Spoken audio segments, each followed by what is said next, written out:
Hoy, Bernardo Barranco conversa con Elisabetta Piqué, periodista argentina asignada a la cobertura de la Santa Sede y a las actividades del Papa Francisco. Es corresponsal del diario La Nación de Buenos Aires desde 1999. Fue la única periodista que anticipó la elección de Jorge Bergoglio como Papa. En el 2013 escribió Francisco, Vida y Revolución, una biografía que repasa la vida y recopila anécdotas del pontífice. En este libro está basada la película Francisco, el Padre Jorge. Elisabetta Piqué es la vaticanista más próxima al Papa Francisco por su amistad personal. Ha sido también corresponsal de guerra y cubrió, entre otros conflictos, el de Medio Oriente y las guerras en Afganistán e Irak. Bienvenidos a Sacro y Profano. Para mí es un honor el poder conversar para usted con Elisabetta Piqué. Ella es, como ustedes saben, es corresponsal del diario La Nación, pero se ha distinguido sobre todo bajo el pontificado del Papa Francisco como una de las principales, podríamos decir, vaticanistas alternas del sur. Hablábamos hace un momento que se rompe ese monopolio, que los que sabían eran italianos, europeos y algún norteamericano colado. Pero, ¿qué representa esto? ¿Qué representa que ahora haya vaticanistas, como hay muchos ahora en Buenos Aires, creo que además, ¿no?, que se colocan en esta perspectiva de analizar el mundo católico?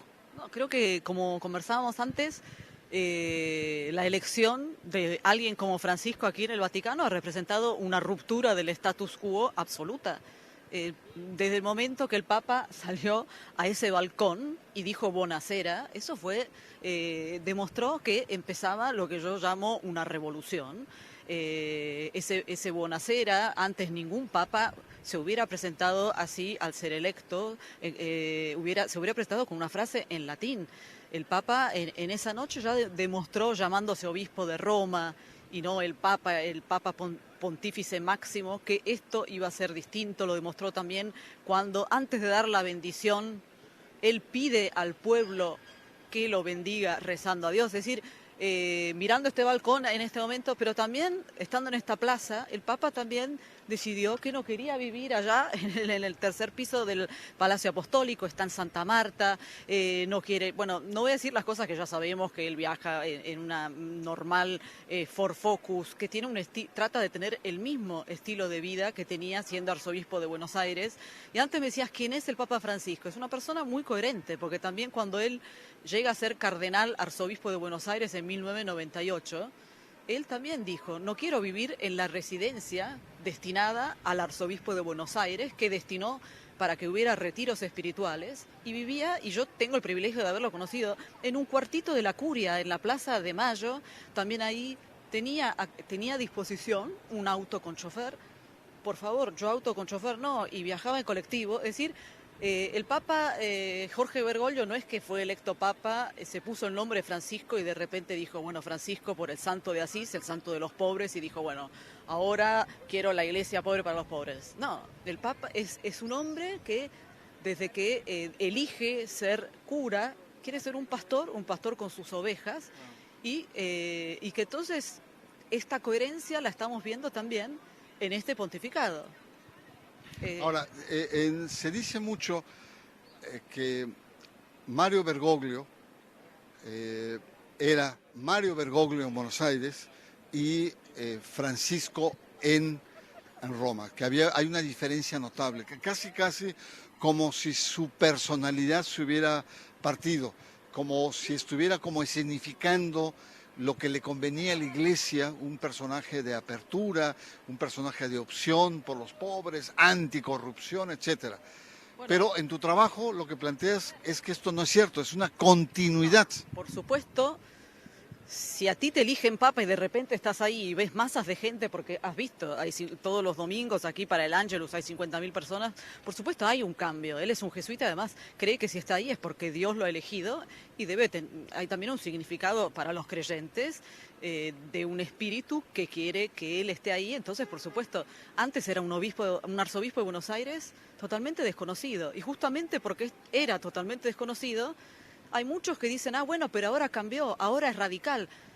Yo invitaría a todos los que dicen que cambió, que vayan a leer las homilías de cuando era arzobispo de Buenos Aires, que era un arzobispo que justamente molestaba al poder porque denunciaba la corrupción, la enorme corrupción que nosotros sabemos que existe en nuestros países latinoamericanos, la inequidad social, y era un papa que iba a las villas y que hablaba contra la economía que mata, exactamente como ahora. Lo que pasa es que ahora tiene un escenario, tiene las cámaras de todo el mundo puestas encima, es un discurso que molesta seguramente en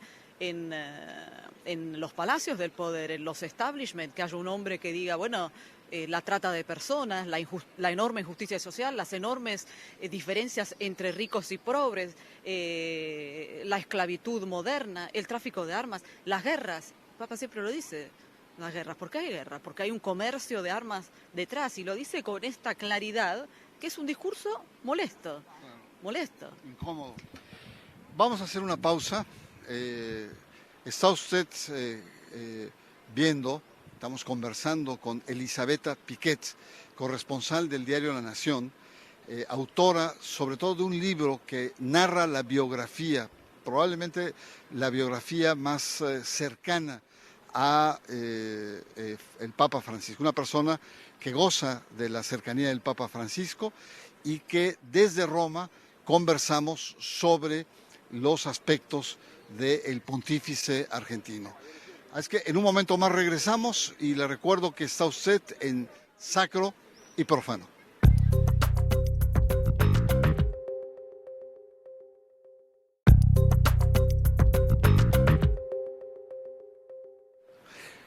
Regresamos, Elisabetta, en esta conversación.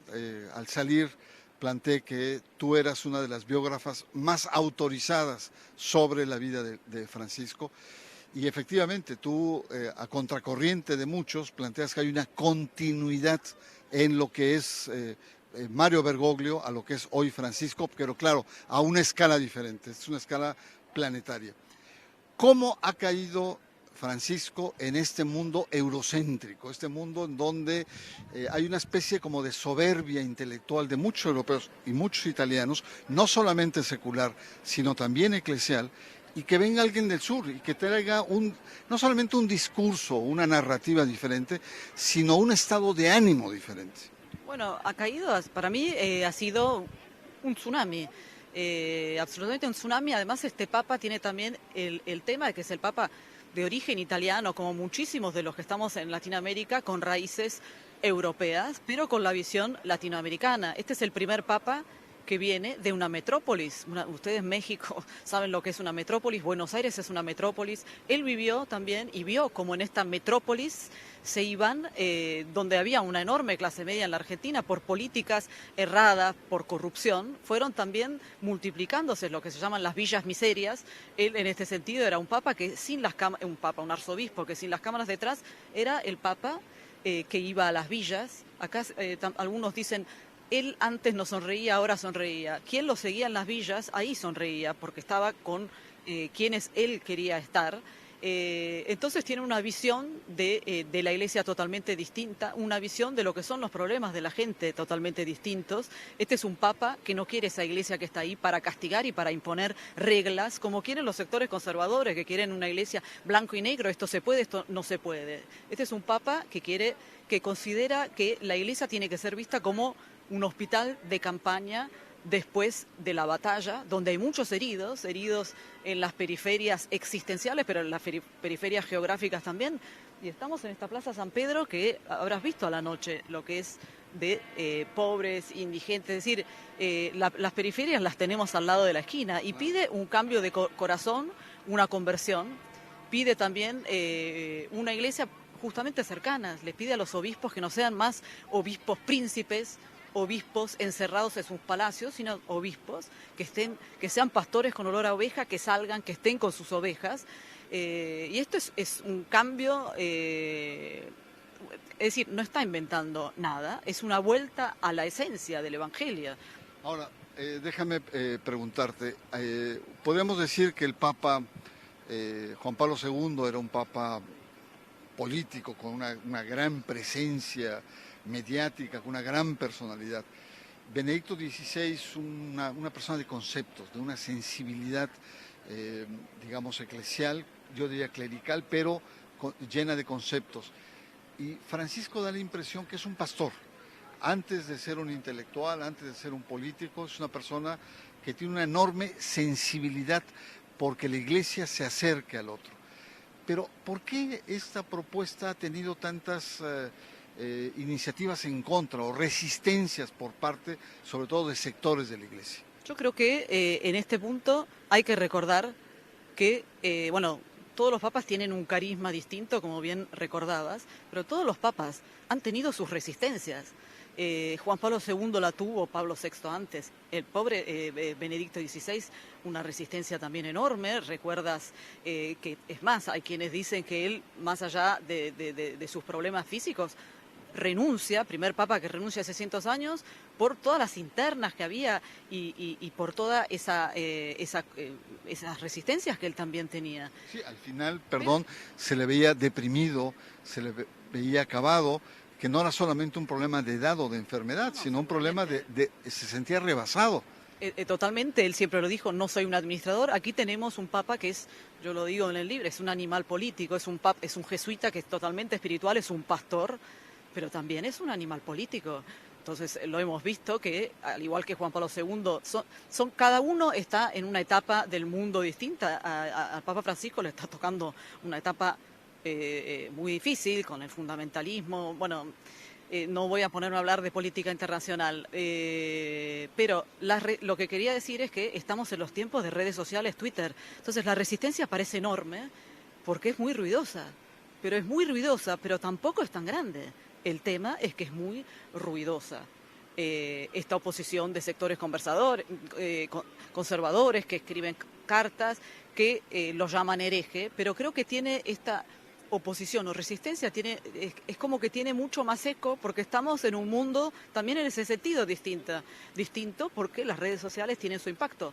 Pero la verdad, y creo que lo vemos, el pueblo, la gente, y yo he tenido el privilegio de seguir a este Papa en todos los viajes internacionales que ha hecho, pero desde Myanmar, que no es país, que es un país de mayoría musulmana, etcétera, es un Papa que llega, que es cercano a la gente y que llega, es más, quizás llega aún más a los no católicos, con este mensaje del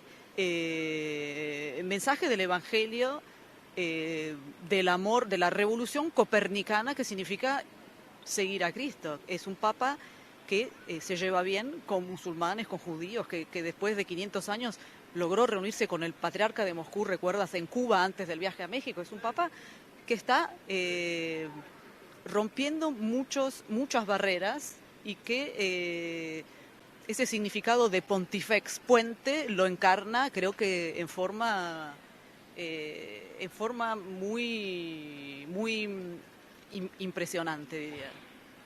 Ahora, yo recuerdo usted que estamos conversando con Elisabetta Piquet, una vaticanista argentina que conoce muy bien la sensibilidad del Papa Francisco, que convive con él, que tiene contacto, que ha escrito un libro, que es reconocida en diferentes medios.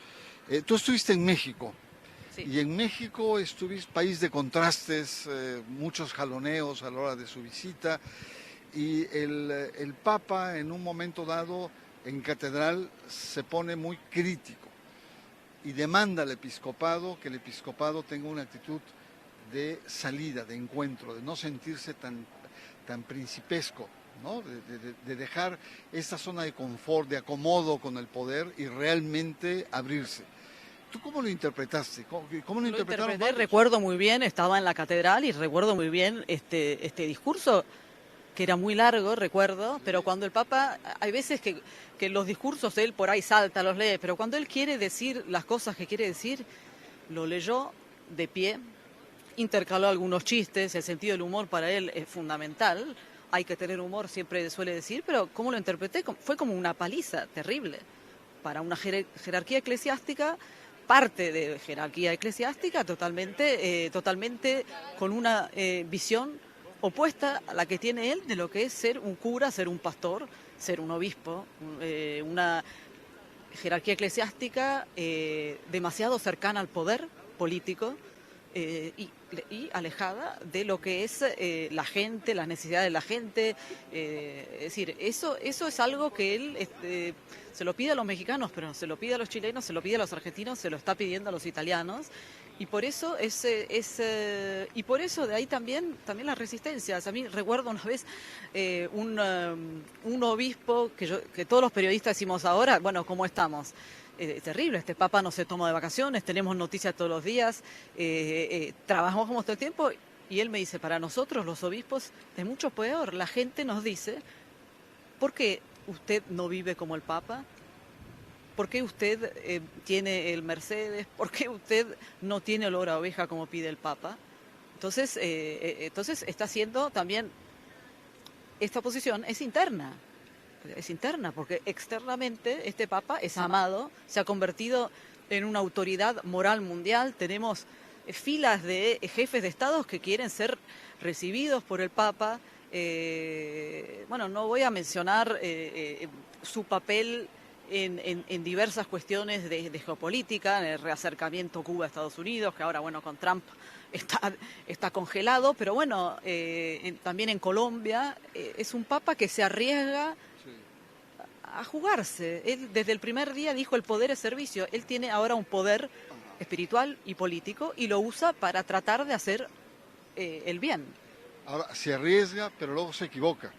Bueno, tú fuiste una de las mayores críticas en el caso chileno, en donde hubo ese desencuentro y después el Papa reconoce que estuvo mal informado y que pasó algo que estuvo mal. Sí, yo creo que ahí también fue totalmente sin precedentes. Es sin precedentes. Es verdad que hubo pedidos de mea culpa de Juan Pablo II en el año 2000 durante el jubileo, por lo que había hecho la Iglesia en el pasado. Hubo un pedido de Benedicto, siento mucho, a una carta a los obispos irlandeses, todo el tema de los abusos. Pero esta carta y esto que hemos visto en las últimas 4 semanas es totalmente sin precedente. Un papa que diga, perdón, yo he cometido graves errores de percepción de la situación, también por falta de información equilibrada y veraz. El Papa que recibe a las 3 víctimas emblemáticas de los abusos de Fernando Karadima en el Vaticano, aquí, durante casi una semana, y también a ellos pidiéndoles perdón. Es decir, les dijo, yo pido perdón en nombre mío y de la Iglesia, yo causé esto. O sea, entonces creo que también a mí demuestra solo un líder tiene estas actitudes de decir, bueno, me equivoqué. Y en esa conferencia de prensa que dieron la semana pasada las 3 víctimas, nos llamó a todos mucho la atención. Una de las 3 víctimas dijo, aquí el Papa muestra que es un ser humano, es falible, pero muestra su infalibilidad al tener esta actitud tan de humildad y decir, fue mi culpa y pido perdón. Y de tratar de arreglar las cosas, no ponerlas debajo de la alfombra, como sucedió durante décadas aquí. Y algo que no ocurre ni siquiera a nivel de los obispos o de los grandes arzobispos, esta capacidad de decir, me equivoqué, como cualquier ser humano. Exacto. Vamos a hacer un corte, Elizabeth, vamos a entrar en nuestro último corte. Yo le recuerdo a usted que estamos en Roma, estamos en el Vaticano, esto ya es el Vaticano, y estamos conversando con una de las especialistas más documentadas sobre el pontificado del Papa Francisco. Vamos a una pausa y regresamos. Le recuerdo que está usted en Sacro y Profano.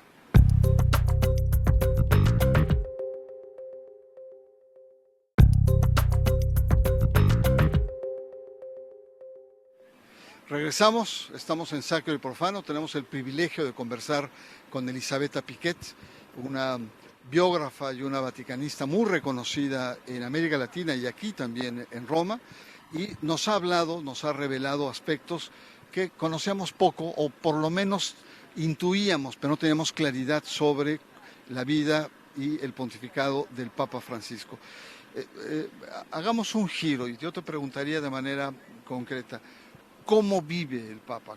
¿Cómo vive su cotidianidad? Bueno, creo que es asombroso ver que el Papa, pese a que, por supuesto, más allá de sus deseos de cambiar, reforma de la curia, reforma espiritual de la curia, reforma limpieza del Banco del Vaticano, O sea, problemas aún enormes, porque no es que el Papa resolvió la crisis de la Iglesia, esto no se resuelve de un día para el otro, lo de Chile, lo que hablábamos antes, es un hombre que está en paz, transmite paz cuando uno lo ve, entonces se siente muy cómodo siendo papa, lo dicen, siempre lo dicen, qué sé yo, obispos o curas que conozco, y nada, está totalmente, ¿cómo puedo decir? Está muy cómodo, se siente en paz, no es como, ¿recuerdas que había descrito Benedicto XVI cuando fue electo, que él hizo esa metáfora? Sentí como que una guillotina que me caía en el cuello cuando fue electo. En cambio, el Papa siempre recuerda, también en los viajes recientes, cuando tiene estos encuentros con jesuitas, que le pregunta, que él sintió esa paz. Es un jesuita que está convencido de que si está ahí es porque Dios quiere que esté ahí, y yo que tuve también el privilegio de hacerle una entrevista y preguntarle directamente, pero ¿cómo siente estas resistencias? Yo estoy contento de que haya resistencia, prefiere que haya voces, que significa que la Iglesia está viva, que no el silencio en los cementerios y que nadie diga nada. Es decir, es un Papa que diría, hasta lo estimulan las resistencias. Y él dice, menos mal que hay voces. Significa que hay debate, y en este sentido es otro cambio muy importante que traía el Papa. Antes hablábamos de los latinoamericanos que llegan al Vaticano. Ahora los obispos llegan a visitas ad limina totalmente distintas a lo que eran antes, que eran los obispos tipo alumnos que llegan con un boletín a ver qué nota me pongo, a escuchar y a ser castigados. Ahora son escuchados. Hay un clima de libertad, y eso es un cambio enorme, un clima de libertad, y ese clima de libertad hace que justamente haya algunos críticos, los cardenales que le mandan la carta, pero porque hay un clima de libertad que él quiso que hubiera, también en los sínodos, sobre el sínodo de familia, recuerdas, mucho debate, pero es bueno que haya debate también. Las reformas, algunos plantean que no van a ser posible que se realicen, otros plantean que, bueno, bien que mal, el colegio cardenalicio ha cambiado de manera casi silenciosa, que hay una correlación mitad que él ha puesto. Es decir, pero sin embargo se percibe que las reformas son como una moneda que aún está en el aire. ¿Tú cómo percibes estos cambios que va desde la economía, desde la imagen moral, la limpieza que debe tener la Iglesia, la pastoralidad? ¿Habrá o no habrá reformas en los tiempos de Francisco? ¿O quedarán sembradas? Bueno, las reformas están sembradas, y hay muchas que han sido en acto. La reforma de la curia, digamos, lo que es el documento, estamos esperando que llegue. Para allá ha habido dicasterios que se han juntado, pero ha habido también el tema, tenemos por primera vez un consejo de cardenales, el famoso G9. Esto es algo que no había, y eso es algo, es esa colegialidad, podríamos decir otro término más comprensible, que haya más democracia en el gobierno universal de la Iglesia. Por eso tiene cada 3 meses. Esa es una gran novedad, es una gran novedad la Comisión para la Tutela de Menores, que antes no existía. Es una gran novedad, legislación. Él, en línea con Benedicto XVI y la política de tolerancia cero, ha hecho una legislación que hace que también sea un delito para obispos y superiores generales el tema del encubrimiento. Es decir que no hay reformas. O sea, un papa que es el primer papa que dice que hace falta una conversión también del papado, y un papa que hace la primera encíclica, el Laudato Si, el tema del ambiente, el grito de los pobres, que hace un sínodo sobre temas de la familia, y hay una apertura a los divorciados vueltos a casa. Un papa que ahora llamó a un sínodo para el tema del Amazonas, uno de los pulmones del mundo que está siendo destruido. Es decir que no hay reformas me parece que es no haber comprendido absolutamente lo que está haciendo este Papa. Y volviendo a lo que decíamos antes, creo que finalmente es la gente común la que entiende mejor lo que está haciendo este Papa. Última pregunta, porque ya se nos acerca la lluvia, aunque ahora se ha medio dispersado, se ha ido como para allá, pero bueno, lo que te quería preguntar es, Es un líder mundial, es un referente moral, y mucho lo vemos como un contrapeso frente a esta delirante postura de Trump, tan nacionalista, tan cerrada. Ya ha tenido roces con Trump sobre el tema del muro, cuando dijo el muro no lo hacen los cristianos. Hay un terreno minado, y ahora es un terreno sobre todo el tema de los migrantes. ¿Cómo ves esta perspectiva de un papa que moralmente, en cierto sentido, es un contrapeso frente a la política actual del gobierno norteamericano bajo la era de Donald Trump? Sí, por supuesto no se pueden poner en el mismo plano. El Papa es el Papa, el Papa en realidad no se mete en política, da sus mensajes, pero seguramente digamos que es un Papa que tenía una sintonía evidente. Yo también hice el viaje en Estados Unidos con el predecesor de Trump, con Barack Obama, y con una visión del mundo también es evidente que la visión del mundo es totalmente distinta. Creo que también ahora el tema de haberse retirado del pacto con Irán, que es un pacto que recuerdo que el Vaticano ha estado le ha dado la bienvenida y ha aplaudido, es otra gran diferencia. Creo que ahora Trump, con el tema de su inminente encuentro, hoy justamente han dado la fecha con el líder de Corea del Norte, pero la verdad es que creo que hubiera preferido este Papa no ser, digamos, la contraposición a Trump, sinceramente. No, indudablemente que sí, no son equivalentes, pero la autoridad moral, el peso que tiene el papado, y en este caso recae en Francisco, es fundamental. Y para nosotros es evidente que el tema de la migración, que es un tema que Francisco ha insistido, nos toca de manera directa, es decir, los vínculos entre la iglesia norteamericana y la iglesia mexicana, y sobre todo no solamente una fundamentación pastoral, sino una fundamentación de autoridad, de prioridad que le da el Papa, es fundamental. Elizabeth, yo te agradezco mucho. Podemos conversar larguísimo, sí, pero yo agradezco muchísimo que estés acá en nuestro programa en el Canal 11, y por supuesto, ojalá la próxima vez que vaya el Papa o vayas tú por allá, tienes un espacio allá con el auditorio mexicano. Muchas gracias. Gracias. Y estamos en contacto. Oye, a usted también le agradezco mucho su presencia en esta conversación, y le recuerdo que la próxima semana usted tiene un encuentro con Sacro y Profano. Buenas noches.